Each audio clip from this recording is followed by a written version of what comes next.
Assalamualaikum warahmatullahi wabarakatuh.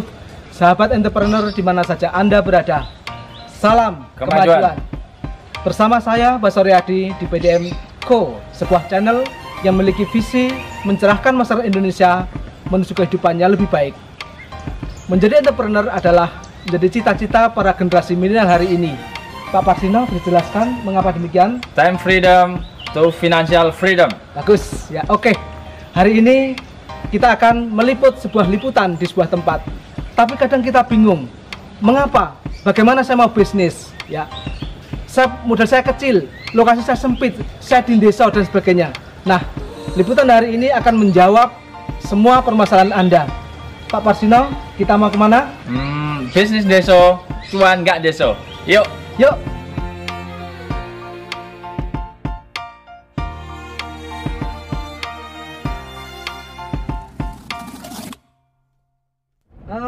Pak Parsino, kemana kita kali ini? Yang bisnis buat Hongkong, Pak Rumpoko. Pak Rumpoko. Nah, ya Pak. Tanigoro? Betul ya. Oh iya. Sip. Bagus. Saya lihat beliau itu bisnisnya bagus, kemudian hasilnya juga bagus, kemudian ini bisa jadi peluang yang bagus untuk para warga di Kabupaten Blitar yang omain desa, modal kecil, kemudian lokasi sempit, pas-pasan. Ini cocok sekali ini ya. Malah bisa sambil untuk sambilan tanpa meninggalkan pekerjaan utamanya. Ya. Bisa dikerjakan ibunya di rumah, tetangganya, kemudian apa itu ponaan-ponaan yang tidak kerja itu bisa kerja di sana. Betul. Ya.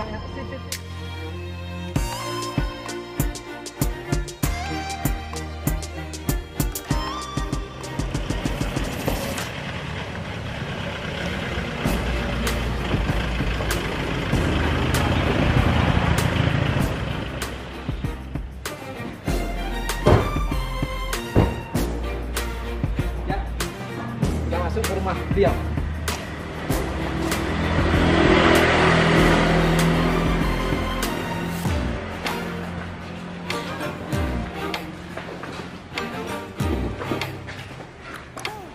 Kita langsung masuk. Assalamualaikum. Waalaikumsalam. Assalamualaikum. Pak Rumpoko. Kita.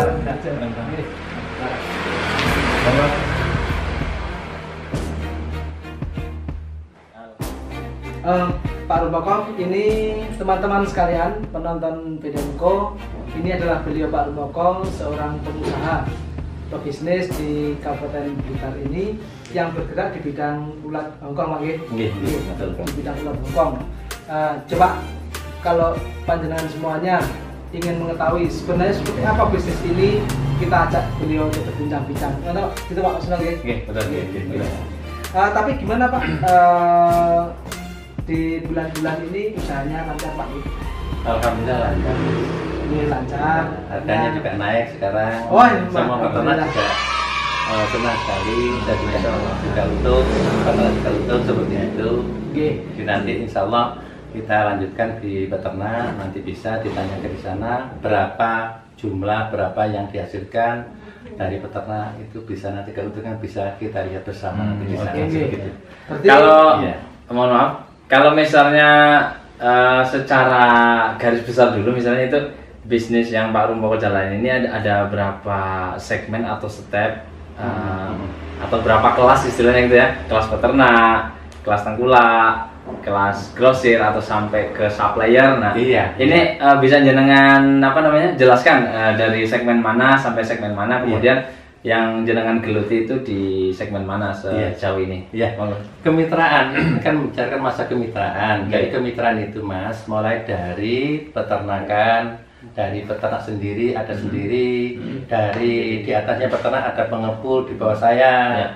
Setelah itu ke saya. Oh gitu. Nah, seperti itu. Jadi saya itu pengepul yang akan mengirimkan pengepul besar, juga akan mengirimkan barang itu. Mensupply.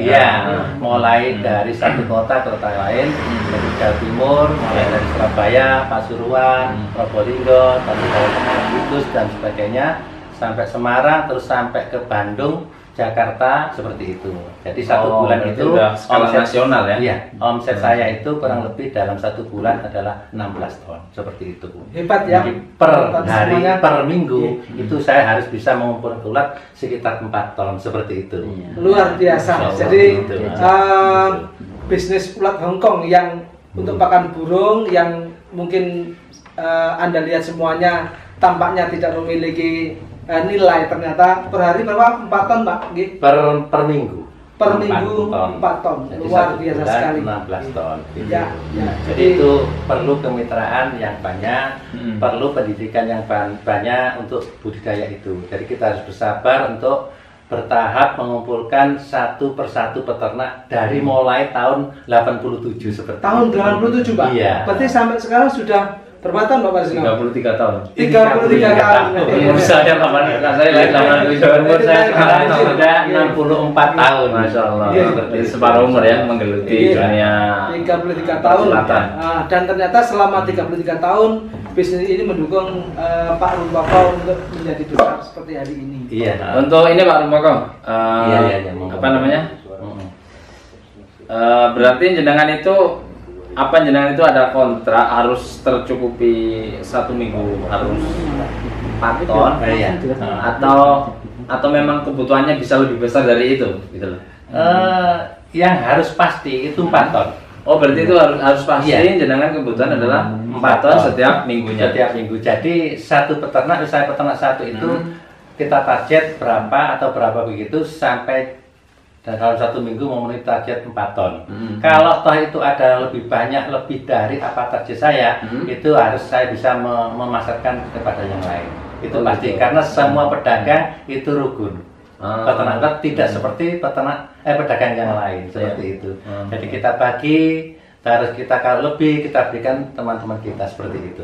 Jadi rukun gitu. Jadi makanya bisa berlanjut dulur Pak ya. Berlanjut dulur Kak. Jadi peternak antar pedagang itu kayak seperti dulur. Ya, yang paling bagus lagi kalau kita lihat nanti kalau pada saat memberikan pelajaran peternak dalam membentuk suatu kemitraan itu adalah mulai dari budidaya, mulai dari ulat, jadi kepompong, jadi kepik, sampai telur, sampai dengan panen itu berapa, bagaimana untuk pencegahan daripada hama-hama itu kita berikan. Pada saat murah harus kita bagaimana, pada saat kita mahal itu bagaimana, itu sudah ada antisipasi sehingga peternak tidak rugi. Betul. Berarti si peternak juga diedukasi. Iya betul. Kemudian apa namanya dikasih solusi istilahnya, tidak hanya dilepas begitu aja. Tidak. Oke Pak Rumpoko, mengenai di segmen peternak, kita bicarakan mulai segmen peternak.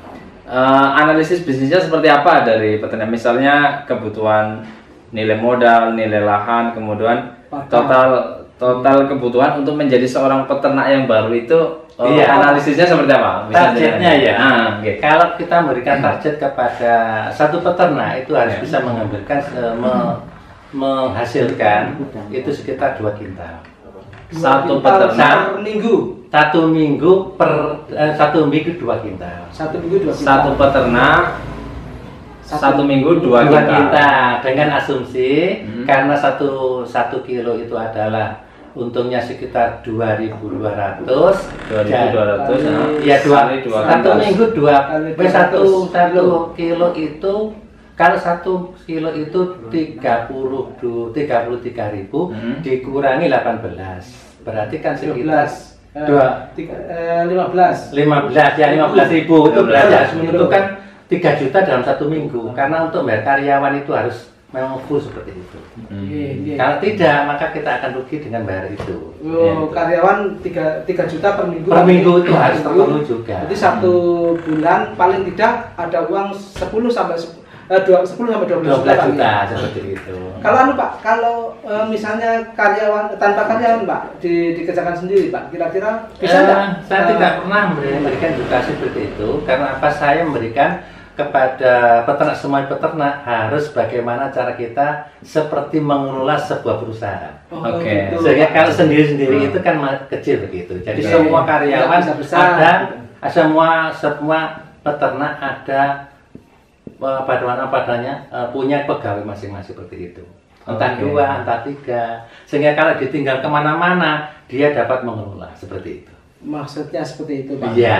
Jadi kalau untuk Pak, untuk menghasilkan 2 kuintal itu kira-kira modal berapa Pak? Modal awal yang bisa digunakan Pak? Iya, itu paling tidak sekitar 40 juta lah, 40 sampai 50 juta sudah bisa memiliki sebuah peternakan yang ada karyawannya Pak. Ada karyawannya sudah, tinggal kemana-mana sudah nggak apa-apa. Tinggal kemana-mana bisa menjalani hidupnya sebagaimana mestinya, seperti itu. Tanpa terikat oleh. Keren. Keren sekali. Oke, dengan kita nilai modal 40 sampai 50 juta, kita sudah punya passive income ya. Iya, bisa dinamakan itu adalah passive income. Betul, dengan nilai per minggu kita punya angka 2 kintal ya, 2 kintal dengan asumsi penghasilan berapa? Keuntungan ya, keuntungan itu sekitar 3 juta. 3 juta. Bulan 12 juta. Iya. Time freedom Pak. Yang penting time freedom tadi. Iya. Oke Pak. Terima kasih. Kalau biar lebih jelas Pak, bisa kita lihat di peternakannya Pak. Iya, monggo. Oke, mari kita ikuti Pak Rumboko untuk menuju ke peternakan. Nanti kita akan lebih detail pertanyaan kita dan kita gali lebih jauh bagaimana teknis dan sarana prasarana untuk kita mempelajari di segmen peternak ini. Oke, tetap stay tune di channel kita. Lanjut ke Pak Rumboko. Salam kemajuan.